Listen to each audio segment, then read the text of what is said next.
L'histoire d'Anyongbok, racontée par Ijungje et Ijehyuk. À l'époque de Sukjong, roi du royaume de Joseon, vivait Anyongbok. Il était courageux, gai et intelligent. Il n'était pas noble, mais il avait étudié le japonais et était aussi bon marin. Qu'est-ce que tu veux faire plus tard? Je ne suis pas noble, mais j'aime autant ma patrie que je veux me consacrer à mon pays. Un jour, un groupe de 40 pêcheurs est venu trouver Anyongbok et lui ont demandé de les conduire à l'île de Lung. J'espère que vous pourrez nous guider jusqu'à l'île de Lung pour pêcher. La côte de cette île est très bonne pour la pêche, mais la mer y est souvent mauvaise. Oui, je vais vous aider avec plaisir. Quand le groupe est arrivé à l'île de Lung, des Japonais étaient en train de pêcher. Cette île n'est pas votre territoire, c'est la terre de Joseon. Il est naturel que nous pêchions ici, mais pas vous. Partez! Occupez-vous de vos affaires. Nous pêchons ici depuis toujours. Si vous nous dérangez, nous allons vous chasser. Anyongbok et les pêcheurs ont été capturés et emmenés dans la province d'Oki. L'île de Lung est sur le territoire de Joseon. Vos pêcheurs ont violé la frontière et pêché sur notre territoire.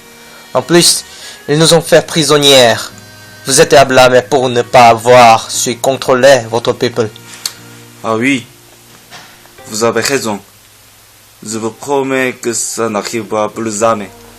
Le chef de la province de Hoki a transmis les arguments très logiques d'Anyongbok au gouvernement du Japon, qui a répondu favorablement.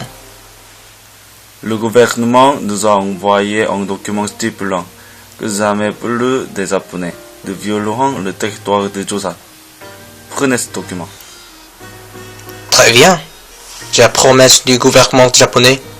Pouvons-nous rentrer chez nous maintenant?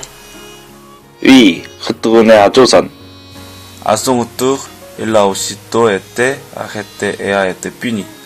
Le gouvernement avait ignoré son exploit et jugé son action inutile. Ce n'est pas juste. J'ai fait cela pour ma patrie. Pourquoi dites-vous ainsi? Tais-toi, tu as franchi la frontière sans autorisation. Tu subiras le supplice de la flagellation.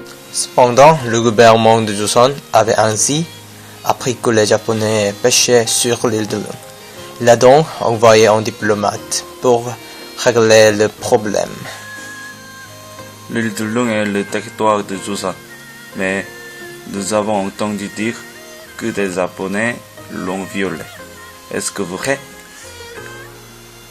Je ne veux créer aucun problème avec le royaume de Joseon. À partir de maintenant, aucun Japonais ne sera autorisé à pêcher sur cette île.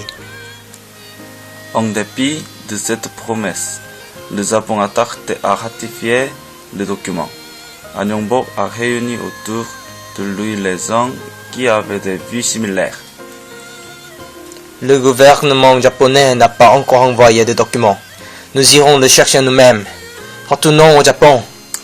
Mais nous ne sommes que des Portugais.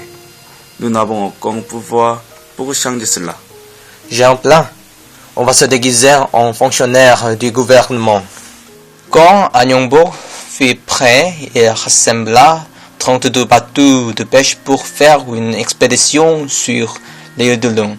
Là, il vit encore les Japonais. Qu'est-ce que vous pêchez encore ici? Encore vous? Oui, nous continuons à pêcher. Le roi du Japon n'a-t-il pas ordonné qu'aucun Japonais ne pêchait plus jamais ici? Nous n'en avons jamais entendu parler. Alors, je m'en vais rechercher le responsable.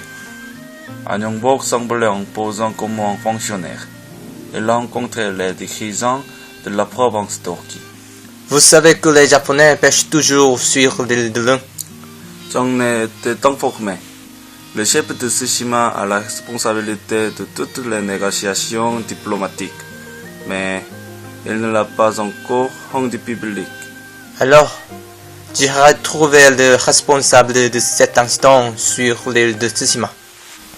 Le chef de l'île de Tsushima a été surpris de cette nouvelle, car Anyongbok n'avait aucune autorisation de son gouvernement pour agir.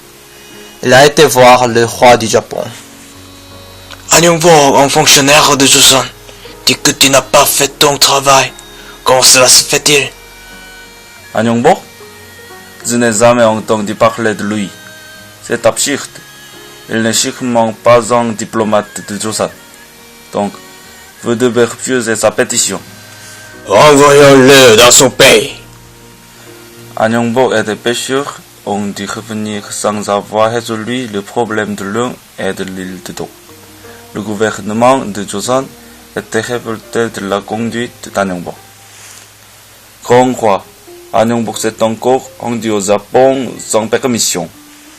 Il a commencé. Il doit être de nouveau fini. Jetez-le en prison. Anyongbok pensait que la décision était injuste. Il s'est échappé de prison, mais il a été capturé quelques jours plus tard. Cette fois, certains le soutenaient. Ce que j'ai fait, c'est pour Joseon. Yongbok a violé la loi, mais il pensait à son pays. Je pense que sa peine est trop sévère. Oui, il n'est pas noble, mais son patriotisme est admirable. Nous devons dire au roi qu'Anyongbok ne mérite pas de mourir. Anyongbok échappa ainsi à la peine de mort. Sa punition a été allégée. Joseon m'a déporté, mais mon cœur portera à jamais un amour éternel vers mon pays. L'année suivante, au retour de leur diplomate, le gouvernement de Joseon a enfin connu la position du gouvernement japonais. 6 ans plus tard, la question soulevée par Anyongbok était résolue. Votre Majesté, le document du Japon nous est finalement parvenu. Le voici. Fort bien. Ce sera un témoignage que l'île de Lune et l'île d'O font partie du territoire de Joseon. Anyongbok passa à la postérité et fit rejuger la sa juste valeur. Depuis, la situation diplomatique entre Joseon et le Japon s'est améliorée. Maman, qui est-ce? C'est Anyongbok. Il était un personnage remarquable de la période Joseon. Il a défendu l'île de Lune et l'île de Do.